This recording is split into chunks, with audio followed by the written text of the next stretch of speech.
Bonjour à toutes et bonjour à tous, très chères auditrices et très chers auditeurs. Bienvenue à tous chez Astro Curieux et bienvenue aux nouveaux arrivants.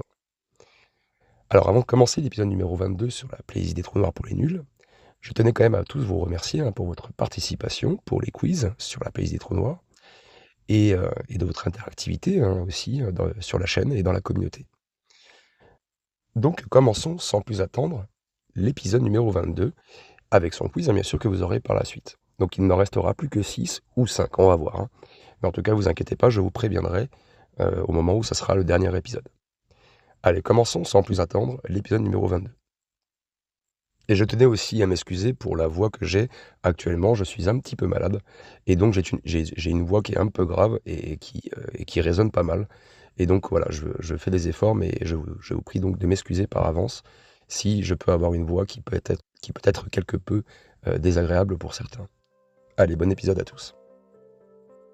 Allez, bienvenue dans cet épisode où nous allons plonger dans deux des concepts les plus audacieux de la physique théorique moderne pour tenter de mieux comprendre les trous noirs. Et on va parler donc de correspondance ADS-CFT et aussi la gravité quantique à boucle. Alors, ces théories, elles représentent des tentatives de percer les mystères les plus profonds de l'univers, là où les lois de la physique semblent s'effondrer, comme au cœur des trous noirs.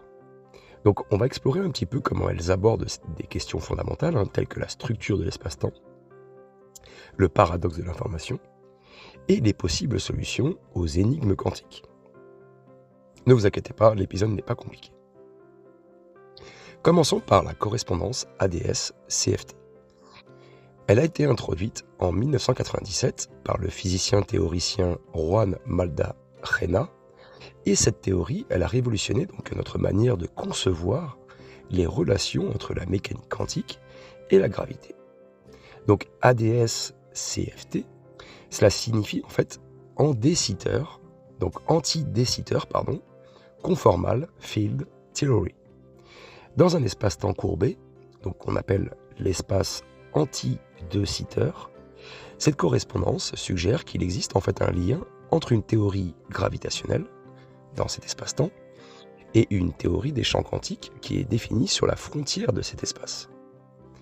Alors, en termes simples, cela propose que tout ce qui se passe dans un espace tridimensionnel, par exemple, peut être décrit en termes de physique dans un espace bidimensionnel à sa frontière. J'espère que vous comprenez. Imaginez par exemple un hologramme ou une surface en 2D qui peut reproduire des informations en 3D. Vous voyez ? Donc cette idée en fait d'holographie est vraiment cruciale parce qu'elle nous permet de concevoir les trous noirs comme des objets où les informations en fait qu'ils contiennent ne seraient pas vraiment perdues mais plutôt conservées à sa surface. Et c'est là qu'intervient le célèbre paradoxe de l'information. Je vais essayer d'être le plus simple possible. Ce paradoxe en fait il pose une question fondamentale. Lorsque quelque chose tombe dans un trou noir, ces informations, comme sa composition quantique par exemple, est-ce qu'elles sont perdues pour toujours ou est-ce qu'elles sont préservées d'une manière ou d'une autre ? Donc la théorie de la relativité générale d'Einstein, qui décrit la gravité, en fait elle semble indiquer que l'information elle est détruite à l'intérieur d'un trou noir.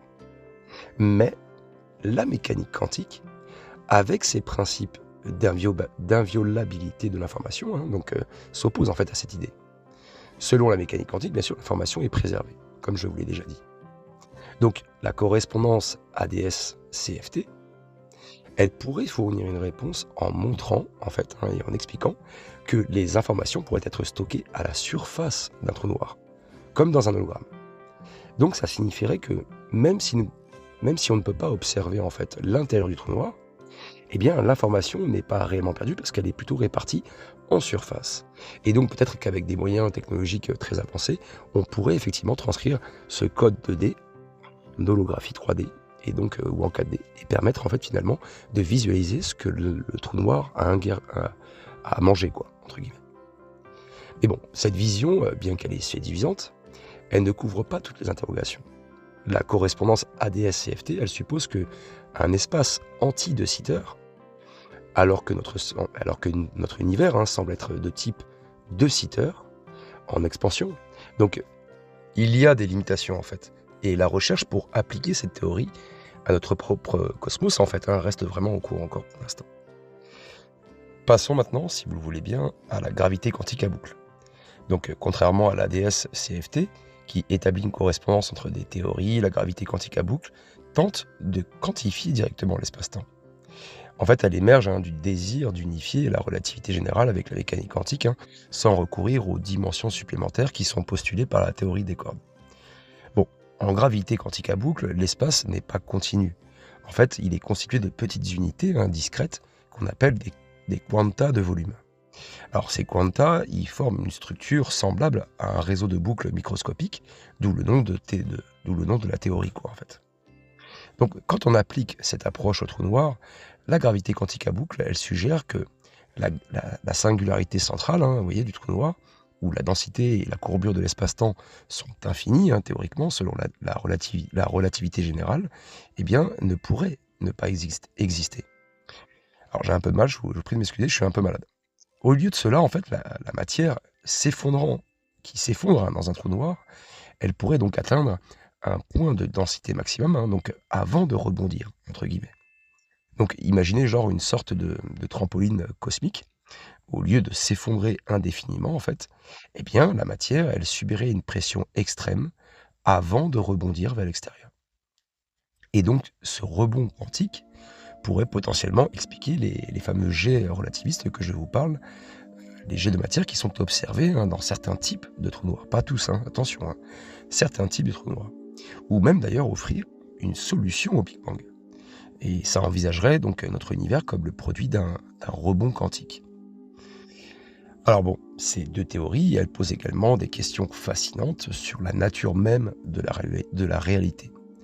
Par exemple, si la correspondance ADS-CFT est correcte, si vous avez bien compris l'épisode, malgré qu'il soit quand même compliqué pour un épisode pour les nuls, eh bien ça implique quand même que notre univers pourrait être lui-même un hologramme. En fait, tout ce qu'on observe pourrait être une projection d'informations, si vous voyez, qui est stockée en fait sur une surface éloignée, et ce qui changerait radicalement en fait notre perception de la réalité. Si vous préférez, la gravité quantique à boucle, quant à elle, elle suggère que l'espace-temps est granulaire et non lisse, et donc du coup ça signifie en fait que nos concepts de distance et de temps pourraient ne pas avoir de sens finalement à très petite échelle. Bon, je peux vous l'accorder, ça reste quand même compliqué pour un épisode pour les nuls. Peut-être qu'il faudrait rectifier un peu cet épisode et le rendre encore plus compréhensible. Mais bon, ça viendra. Pour résumer, la correspondance ADS-CFT et puis même la gravité quantique à boucle offrent forcément des perspectives nouvelles et passionnantes sur les trous noirs, mais elles ne sont pas mutuellement exclusives. En fait, certains chercheurs pensent que ces différentes théories pourraient se compléter. Voyez. Mais bon, la gravité quantique à boucle pourrait expliquer la structure de l'espace-temps à petite échelle, tandis que la correspondance ADS-CFT pourrait-elle fournir un cadre pour comprendre comment les informations sont stockées et préservées autour des trous noirs. Donc à mesure qu'on avance petit à petit, eh bien ces théories continuent d'évoluer, mais elles nous rapprochent donc d'une compréhension plus complète de l'univers, mais aussi de plus en plus d'incertitudes, je pense aussi. Ça nous amène à plus en plus de questions. Voilà. Les prochaines décennies, de toute façon, qui viendront, seront vraiment incroyables. On aura des avancées expérimentales qui vont confirmer ou même réfuter certaines des idées que je dis depuis quelques mois. Mais pour l'instant, elles restent parmi les plus prometteuses pour explorer les mystères des trous noirs et de la structure fondamentale de notre univers. Et j'espère que l'épisode vous a plu, mais en tout cas, ça amène quand même à beaucoup d'autres questions, à beaucoup d'autres informations à décrire, à essayer d'expliquer, à tenter de comprendre avec vous. Et voilà, participez dans les commentaires pour qu'on puisse essayer de communiquer ensemble, de partager un maximum d'informations. Et vos idées sont bonnes, et elles ne sont pas mauvaises. Chaque bonne idée, c'est une bonne idée. Voilà. Si vous avez apprécié le contenu, n'hésitez pas à liker, à commenter la vidéo. Vous avez mon Tipeee aussi dans la description, n'oubliez pas. Merci à l'abonné qui m'a fait son premier don.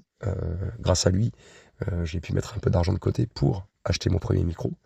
Et donc voilà, si vous voulez faire un peu comme ce très cher abonné, n'hésitez pas à aller sur mon Tipeee et me faire un don. Prenez tous soin de vous et à très bientôt chez Astro Curieux. Ciao.